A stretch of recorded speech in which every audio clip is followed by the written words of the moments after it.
everybody. Zachary Levi here in the heart of London's famous West End. Behind me is BAFTA, the British Academy for Film and Television Arts. Why are we here? Excellent question. For starters, Tomb Raider, the series, has garnered a lot of love and accolade from BAFTA over the years. Some of the key players on Crystal's dev team are BAFTA LA members. And to top it all off, legendary video game composer Jason Graves is a BAFTA winner. We're going to catch up with him in just a bit, but first, a little trip to Raleigh, North Carolina, where we go behind the scenes at Jason's recording studio. These are the final hours of Tomb Raider.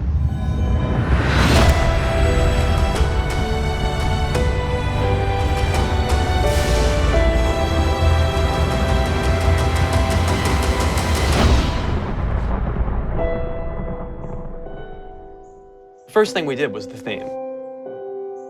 There have been many composers in the games or the films, but they've always used the original theme.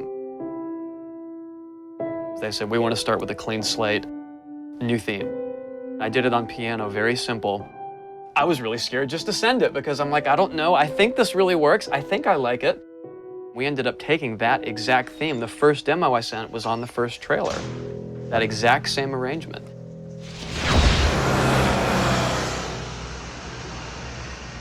So, Jason, currently you're working on this reimagining of Tomb Raider. When you're taking on a new project, what are the things that attract you to that project?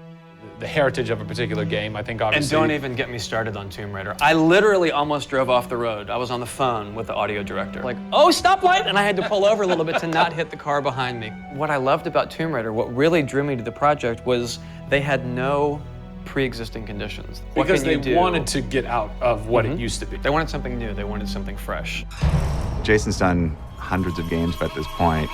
He was an easy choice for us to go with on paper because he has such great experience. I listened through a lot of different material from a lot of different composers. I was really taken by how well he did the intimate stuff. The textures and the real, intimate and vulnerable bits that we needed to highlight in the game were a great match for us. What is square one for you when you start wrapping your head around it going, this is where I feel like this world is going to exist? Main theme, call me old-fashioned. Then it was a matter of finding out what kind of percussion would work.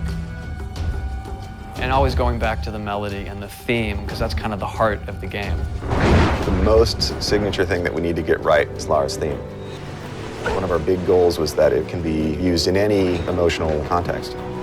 What does it sound like? High action.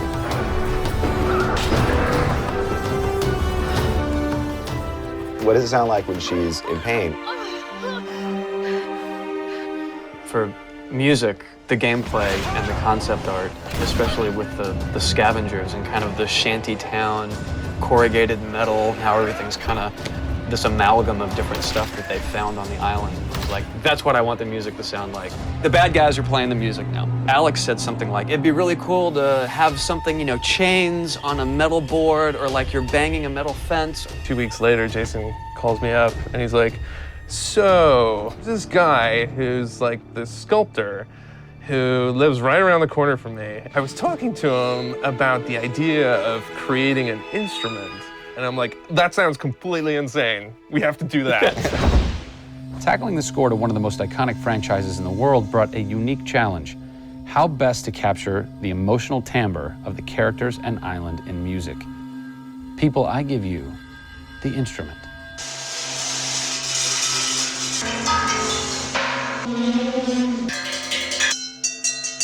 The instrument.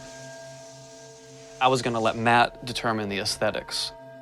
I was really only concerned about the sounds that the sculpture was going to make. Matt built this, which looks pretty much exactly like Laura's original homemade bow in the game.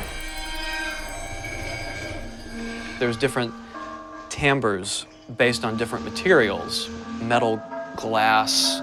It's a direct line from the plot, the characters, the story, the environment, straight to the sculpture. We always wanted the island to have that character in itself. Creating an instrument gave it this unique identity. It's got a voice. Yeah. The very beginning of the game is nothing but the instrument.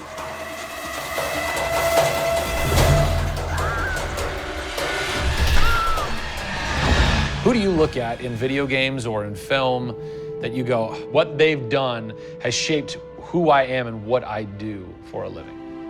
They're all dead, unfortunately. What? Yeah, I know. It's classical composers. All classical? Yeah, I'm kind of going directly back to the source. Yeah. Prokofiev's, Tchaikovsky. Even for some of the scary stuff, you've got Penderecki, who's a Polish composer. Actually, he's still alive. It kind of goes back to ballets or opera, which is kind of the precursor to film and video games. You know, they were telling a story. Yeah. And that's what I love about that music. It tells a story. Even if you don't know the plot, you can listen to it. And film music's the same way.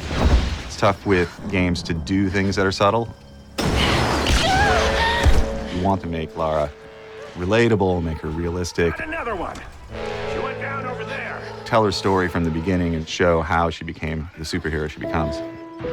One of the first things that I ask any developer is the emotion.